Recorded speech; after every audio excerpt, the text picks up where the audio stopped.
Nos acabamos de enterar, acaban de anunciar también con este método de la improvisación permanente que mañana a las 3 de la tarde va a haber comisión de presupuesto para tratar el impuesto a la ganancia en los diferentes proyectos. Eso por un lado, y nos acabamos de enterar también de que lo del segundo semestre, famoso segundo semestre, la verdad que ya es una bancarrota en las proyecciones y en las estimaciones del gobierno que yo creo que tiene pocos antecedentes. Acabamos de enterarnos de que el EMI, el indicador mensual industrial del INDEC, dio una caída del 8% en octubre y que construcción cayó 19,2% interanual en octubre. O sea que la caída se ha profundizado. Es el récord negativo del año, la caída del sector industrial que acaba de anunciar el INDEC. Cuando estamos hablando de octubre, ya es el último trimestre del año, casi el último bimestre del año, o sea que el año está cerrando de esta manera. En este marco estamos, como decía el presidente del bloque, estamos mañana con una reunión para discutir el impuesto a las ganancias. Quiero dejar acá claro que más allá de los armados mediáticos, nuestro bloque tiene 24 proyectos presentados, a falta de uno, 24 proyectos presentados, y que el día de mañana vamos a ver en qué estado se encuentra la discusión para tomar una determinación con respecto a esto, porque la verdad que siempre hemos planteado lo mismo, a diferencia de otros bloques que están a contrapié y creo yo con una gran dificultad de haber dicho y prometido Macri que iba a eliminar el impuesto a las ganancias, Massa que iba a eliminar el impuesto a las ganancias. En Macri lo del teorema de Baglini tal vez se entiende más, porque el teorema de Baglini es que cuando uno es oficialismo, cuando uno es gobierno, deshace lo que había prometido o lo que había planteado siendo oposición. Lo raro es en Massa, porque Massa hoy aparentemente no forma parte del gobierno. Digo aparentemente porque en muchos de los proyectos que han aparecido hasta ahora hemos encontrado todos los proyectos económicos, blanqueo que se hizo para atraer enormes inversiones productivas que no han llegado, porque vemos el EMI.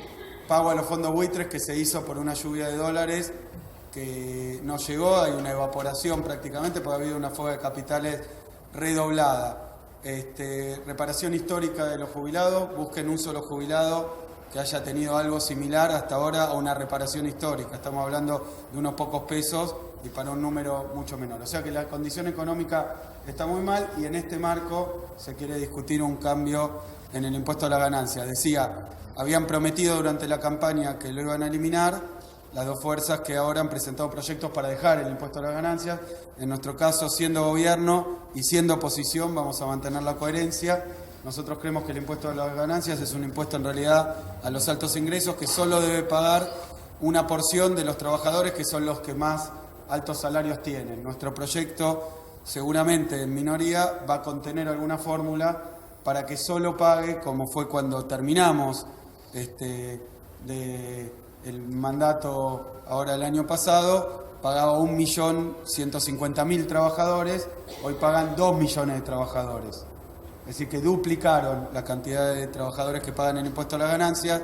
En lo que nosotros respecta, cualquier proyecto va a respetar más o menos esa proporción, que un 10% de los trabajadores sean los que paguen, y como hicimos 8 veces durante nuestro gobierno, cambiamos la escala, el mínimo no imponible, y en 2015 también cambiamos por resolución la escala, es decir, que vamos a cambiar la escala y el mínimo no imponible poniendo algún criterio para que se estabilicen esta cantidad de trabajadores. Pero también hay cuestiones de contexto. La verdad que cuando nosotros le proponíamos a los trabajadores que correspondía pagar un impuesto a los que más ganan, era un momento donde cobrábamos un impuesto a los trabajadores que más ganan, pero también a los sectores económicos que más ganan. Ahora tenemos la rara paradoja de que le han perdonado el impuesto a los sectores económicos, empresariales, que más ganan. Los grandes exportadores, después de una devaluación, se le perdonan las retenciones. Con el blanqueo se le perdona el impuesto a la riqueza en la Argentina. En la Argentina estamos yendo hacia la extinción del impuesto a los bienes personales, que es un impuesto a la riqueza, que es el impuesto más progresivo del mundo. Bueno, en Argentina no va a haber más.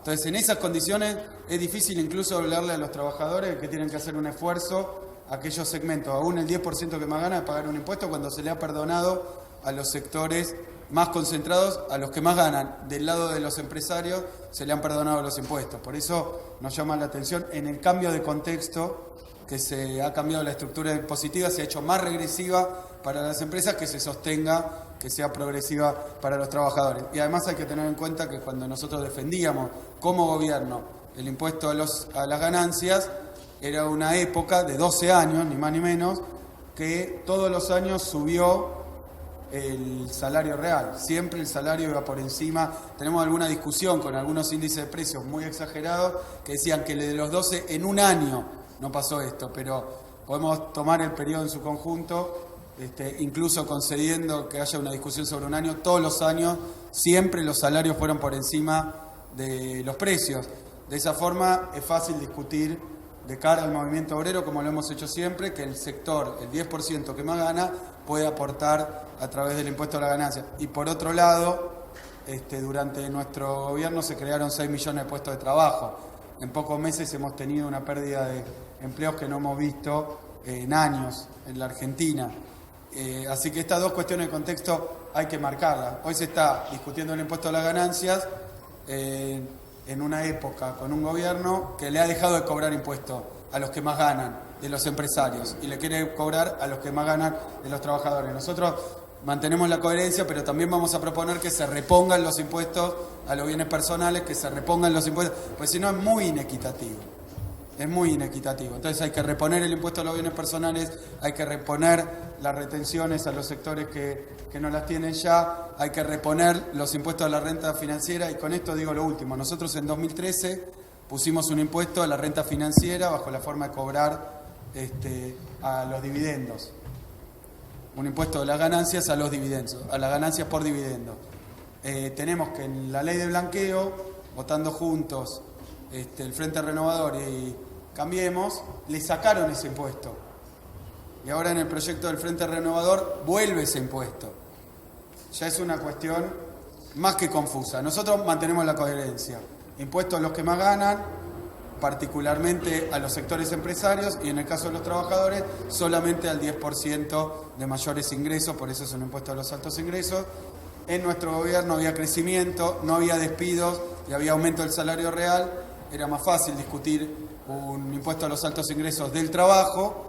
Y por último, mantenemos la coherencia. Los impuestos que sacamos, que eran para los más ricos, tienen que volver, pero nosotros nunca votamos sacarlos. Siempre lo pusimos y nos opusimos en cada una de las leyes que le sacaron impuesto a la riqueza o impuesto a los sectores concentrados de la economía. Puedo decir esto porque mañana veremos la reunión. Por supuesto que nosotros esperemos que la oposición se comporte como oposición. Eso es votar en favor de los que nos votaron a nosotros y que votaron a la oposición al gobierno de Macri y al programa neoliberal. Y hagamos esto. Y con respecto a lo primero que decíamos, la verdad que Macri lo escuchamos preguntarle a un periodista cómo hacer para reactivar la economía o devolver el consumo. Bueno, las leyes que queremos votar son leyes que están en favor de los sectores mayoritarios, de los sectores trabajadores. Eso va a reactivar el consumo. La verdad que no está complicado, pero bueno, habiendo tomado todas las medidas que se tomaron de devaluación, de tarifazo, la verdad que es muy raro que reactive el consumo. Así que